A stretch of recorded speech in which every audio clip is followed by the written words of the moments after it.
Pak mau bertanya, Ya, silakan. apa benar jika seseorang berbuat keburukan di tanah air akan dibalas ketika kita di tanah suci saat haji ataupun umroh? Beberapa jamaah belakangan ini banyak sekali yang takut pergi umroh karena mitos tersebut. Baik, ini mitoskah atau fakta? Gitu ya.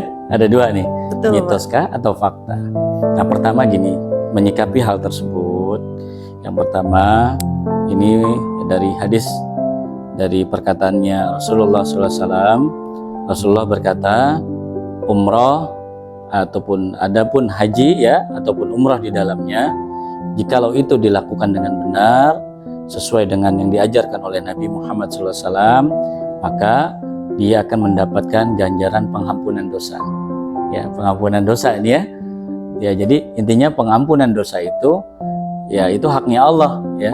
Ada yang diampuni seketika, ada yang diampuni dengan diangkatnya atau diberikannya ujian untuk menambah kesabaran dia dalam menghadapi ujian itu. Tapi terlepas dari itu, Bapak dan Ibu sekalian, umrah ataupun haji tidaklah perlu takut akan dosa-dosa yang akan dibalas di sana. Justru kita yang datang dari tanah air ini orang-orang yang penuh dengan keburukan, orang-orang yang penuh dengan dosa, yang memang Allah Subhanahu wa Ta'ala undang kita semua untuk datang ke Baitullah, tentunya agar dosa kita dibersihkan oleh Allah Subhanahu wa Ta'ala. Terkait hal-hal yang tadi disampaikan oleh Mbak Faiza terkait mitos ataupun fakta, itu kembali kepada pribadi masing-masing. Artinya apa? Yang pertama, kita harus memantaskan diri kita. Kita akan datang ke Baitullah, ke rumahnya Allah Subhanahu wa Ta'ala, tentunya rumah yang sangat suci dan sangat mulia. Maka yang pertama adalah pantaskan diri kita. Ya, seperti yang sering saya bilang ya, misalkan kita punya rumah, lalu setiap pagi punya kebiasaan untuk membersihkan rumah, disapu lantainya, lalu dibersihkan dipel lantainya, tiba-tiba lantai ini masih basah, sudah ada orang lain masuk ke dalam rumah tanpa permisi dan kakinya sangat kotor. Maka kita tentunya sebagai tuan rumah marah dengan hal tersebut.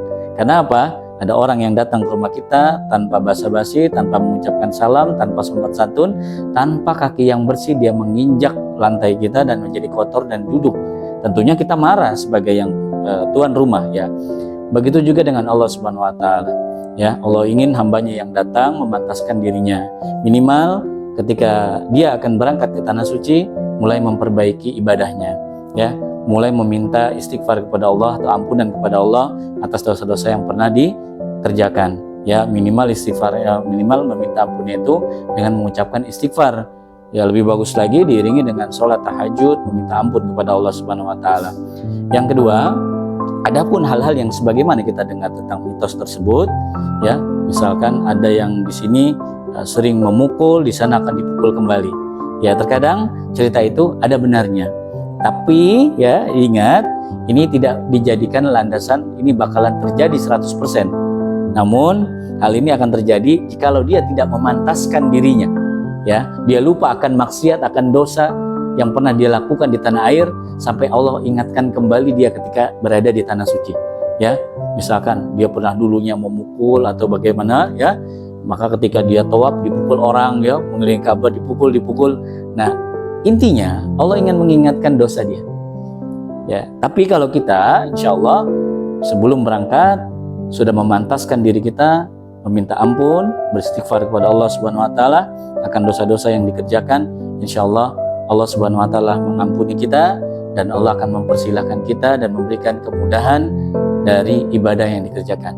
Poinnya adalah umrah ataupun haji itu menggugurkan dosa. Ya, menggugur dosa. Terkait menggugurkannya seperti apa, itu hak prerogatif Allah Subhanahu wa Ta'ala. Yang penting kita sebagai hambanya wajib untuk memantaskan diri kita sebelum kita berangkat ke Baitullah. Ya, insya Allah mudah-mudahan bisa dipahami. Segitu. Assalamualaikum warahmatullahi wabarakatuh.